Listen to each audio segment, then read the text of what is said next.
Houve uma mudança há cerca de 40 anos de redução da jornada de trabalho, né? E o país continuou se desenvolvendo. Não As continuou. pessoas continuaram com... Não continuou.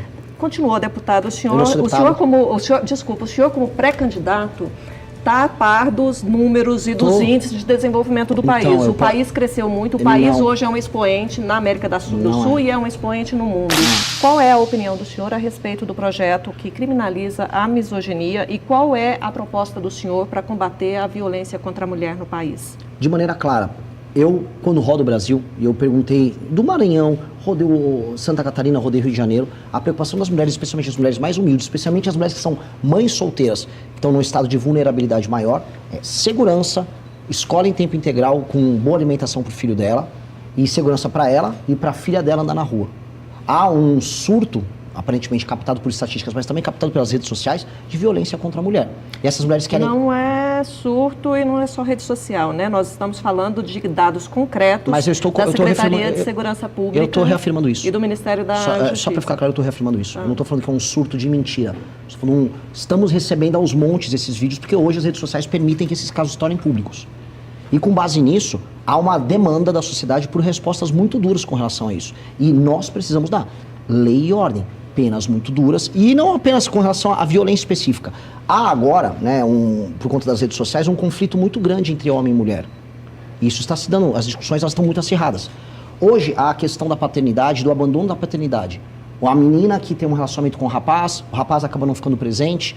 A questão do não pagamento de pensão, que, assim, para as meninas, especialmente em favelas, em comunidades mais pobres, em cidades pequenas no interior, a incidência da gravidez e da adolescência é mais alta. Mas eu perguntei sobre a violência, o combate à violência. Aumento de penas. É a política? Aumento de penas. A lei do feminicídio, ela já aumentou a pena... Mas não, todo tipo de violência, especialmente violência com armas, elas têm que aumentar no Brasil. E acabar com a progressão. Sim, mas nós já temos um aumento de pena que foi aprovado recentemente. O senhor considera que apenas o aumento de pena é necessário para combater? Acima de tudo, aumento de pena. E como é que o senhor explica o fato de ter aumentado a pena e de os feminicídios continuarem crescendo no país? Os homicídios como um todo e homicídios contra a mulher não aumentaram. Eu estou falando de feminicídio. Eu estou falando de homicídios. Eu estou falando de mortes. Nós estamos falando de... Mas feminicídio, toda morte, né, em que a mulher é morta pela condição de ser mulher, é um feminicídio, não é um homicídio de mulher. Perfeito, mas eu preciso colocar a estatística de maneira clara. Homicídios como um todo contra a mulher diminuíram. Há agora... E isso é um termo bom para a gente poder medir. Violência contra a mulher dentro de casa, violência por, vamos dizer, algum tipo de motivação dessa natureza.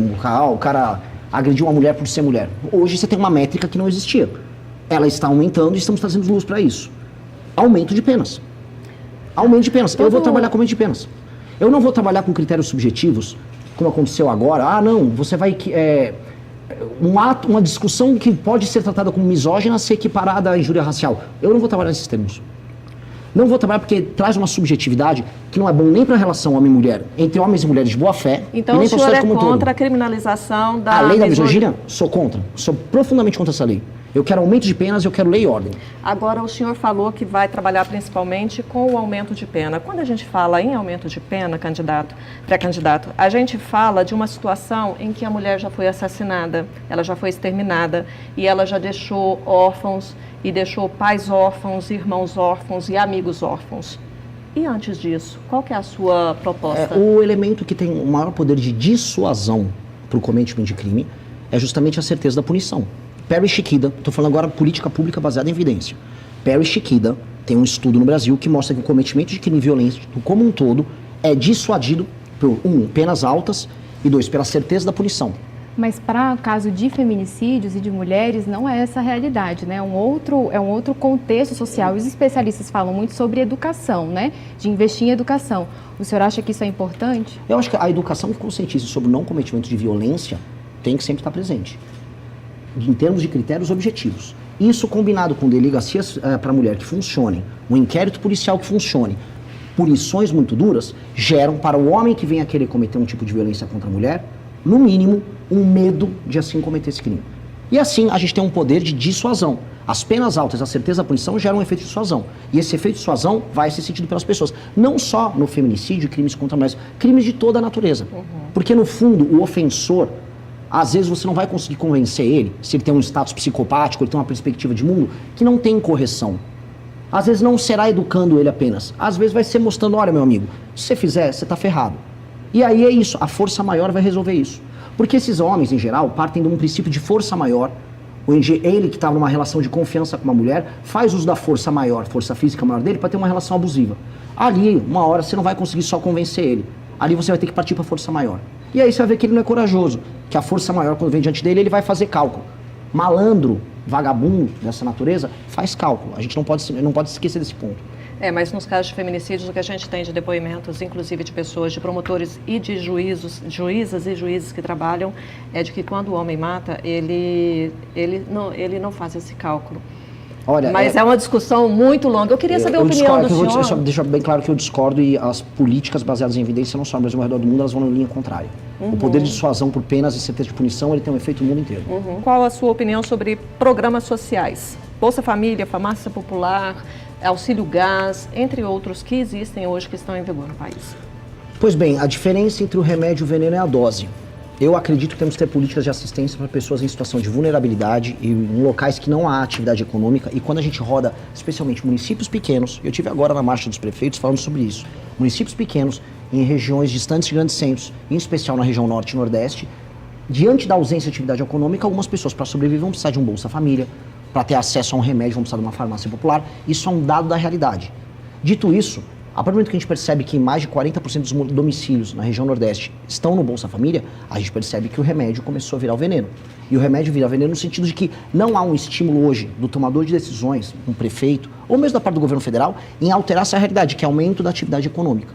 Eu quero, geração de frentes de trabalho nos municípios que têm baixa infraestrutura e que têm pessoas no Bolsa Família.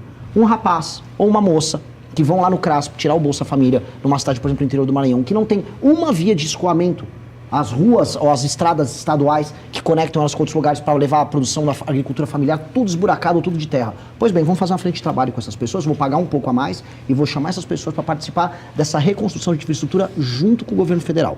Nós precisamos recriar nas pessoas a sensação e a ideia de que o trabalho as libertará de um modelo político hoje que é um modelo de exploração. Infelizmente, a gente tem um modelo político de exploração que mantém essas pessoas reféns de uma classe política que vive de apaniguados, gente pendurada na máquina pública e uma assistência que vem do governo federal. Então, a política nossa tem que ser, tenho que diminuir isso e aumentar a atividade econômica nos pequenos municípios. Isso terá um efeito muito grande na vida das pessoas e na autoestima das pessoas. E qual a sua avaliação sobre o fim da escala 6x1, então, falando de trabalho, né? A proposta do governo federal sobre isso é uma proposta hoje irresponsável. Irresponsável. O Brasil é um país que perde espaço nas cadeias globais de produção. A gente está falando de ter emprego de qualidade. Então você vai pegar uma fábrica que tem em Sorocaba, lá em São Paulo, que trabalha como a Gestamp, para dar nome, que produz e entrega aparelhos ligados à indústria automotiva para o mundo inteiro, vão perder as cadeias globais de produção, a gente vai perder emprego e vai se isolar. Pessoas que trabalham em pequenos restaurantes e pequenos serviços que não dispõem de um capital de giro, ainda mais um país com juros altos como o Brasil tá, não vão ter condição de arcar com isso. Essas pessoas, uma parte vão para a informalidade, outros o negócio vai fechar, especialmente os altamente sindicalizados. O governo não está se importando com isso, especialmente hoje numa trajetória de aumento de impostos sobre os negócios. Então, o que nós precisamos fazer? Nós precisamos flexibilizar o mercado de trabalho, aumentar a agenda de competitividade do Brasil. O que o senhor chama de flexibilizar o mercado de trabalho? As pessoas têm que ser mais autônomas para fazer contratações e demissões. E as relações de trabalho entre as partes... O senhor está falando de trabalho sem a CLT? Sim. Até porque negociação direta, empregado-patrão? Empregado e patrão, mantendo a existência de sindicatos e, na verdade, ampliando a existência de sindicatos para um modelo de competição entre sindicatos nas mesmas áreas, setores e regiões. Mas para quem não tem sindicato, não é sindicalizado? Você está no país que você tem sindicato até para onde você não precisa. Hoje desculpa, mas nós estamos vivendo um cenário de absurdo enfraquecimento dos sindicatos desde o governo Temer, aprofundado pelo governo Bolsonaro, pela gestão do governo Bolsonaro. Eu prefiro o enfraquecimento do sindicato que o enfraquecimento do emprego, porque o emprego formal... Mas então o senhor está entrando em contradição, porque o senhor acabou de dizer que tem sindicato para todo lado. De maneira alguma. Porque o que eu estou propondo não é um monopólio sindical como a gente tem nos setores. É uma competição de sindicatos no melhor atendimento das pessoas. Hoje o próprio sindicato não tem estímulo nenhum em fazer um atendimento de um acordo setorial que seja benéfico para haver contratação. Até porque as novas contratações não são CLT. O mundo do serviço no Brasil está contratando todo mundo por MEI. Se eu rodar aqui dentro, talvez no próprio Correio Brasiliense, boa parte das pessoas sejam MEI. E não são empreendedores individuais. O MEI, no fundo, é o regime alternativo de contratação para fora além da CLT. Porque quem está contratando as pessoas hoje está contratando por MEI.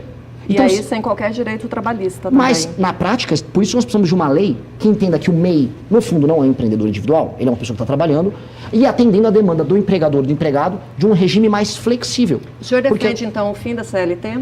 Olha, eu gostaria de chegar no horizonte que a CLT perca totalmente a função, porque ela é um modelo de contratação dos anos 40, uma realidade industrial de um mundo altamente verticalizado que já não existe mais.